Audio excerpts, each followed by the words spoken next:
भरात पावसानं हाहाकार माजवलाय. बघूयात त्या संदर्भातल्या टॉप 9 बातम्या. गडचिरोलीच्या सिरोंचा तालुक्यातील गुमलकोंडा भागात पूर. एका गर्भवतीला बैलगाडीच्या सहाय्यानं पुराच्या पाण्यातून बाहेर काढलं. बैलगाडीच्या सहाय्यानं गर्भवती महिलेला रुग्णालयामध्ये दाखल करण्यात आलं. नाशिकच्या सुरगाणा आणि पेठ तालुक्याला जोडणारा पुलाचा भराव वाहून गेला. पार नदीला आलेल्या पुराचा मोठा फटका. जीव मुठीत धरून लोकांचा धोकादायक पुलावर प्रवास. पुलाचं काम करण्याची स्थानिकांची मागणी आहे.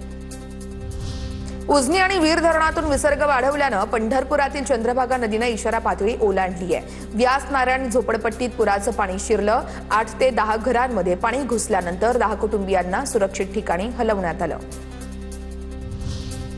नांदेडच्या विष्णुपुरी प्रकल्पाच्या पाणलोट क्षेत्रामध्ये झालेल्या मुसळधार पावसामुळे विष्णुपुरी प्रकल्पात 92% जलसाठा जमा. यामुळे पुढील वर्षभरासाठी नांदेडकरांची तहान भागणार आहे. कोयना धरणातून पाण्याचा विसर्ग वाढल्यानं कृष्णा नदीच्या पाणी पातळीमध्ये वाढ. सांगलीतील औदुंबर दत्त मंदिराच्या गर्भगृहात दुसऱ्यांदा पुराचं पाणी शिरलं. परंपरेनुसार पादुका आणि मूर्ती वरच्या देवघरात हलवण्यात आल्या असून भाविकांसाठी तिथून दर्शनाची व्यवस्था केली जाते. केरळच्या कन्नूरमध्ये मुसळधार पावसाची हजेरी आहे. श्रीकंठपुरम शहरामध्ये पूरस्थिती निर्माण झाल्यानं जनजीवन विस्कळीत. शहरामध्ये सखल भागात मोठ्या प्रमाणात पाणी साचलं होतं. संभाव्य अतिवृष्टीच्या पार्श्वभूमीवरती जळगावमध्ये एनडीआरएफचे 4 अधिकारी आणि 30 जवानांचं पथक दाखल. सततच्या पावसामुळे एकाचा मृत्यू तर 3 जण बेपत्ता झाल्यानंतर जिल्हा प्रशासनाकडून ही उपाययोजना.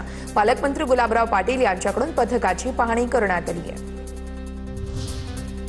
गुजरातच्या मोरबीमध्ये मुसळधार पावसामुळे दाणादाण सामाकांठा परिसरातील 15हून अधिक सोसायट्यांमध्ये पाणी शिरलं. नागरिकांच्या घरांमध्ये गुडघाभर पाणी साचलं. नाशिकच्या इगतपुरीमध्ये पर्यटकांची रेल्वे डॅम परिसरात गर्दी. रेल्वे डॅम आजूबाजूच्या पर्वतरांगा आणि त्यावरून कोसळणारे धबधबे पाहण्यासाठी राज्यभरातील विविध भागातून पर्यटक दाखल.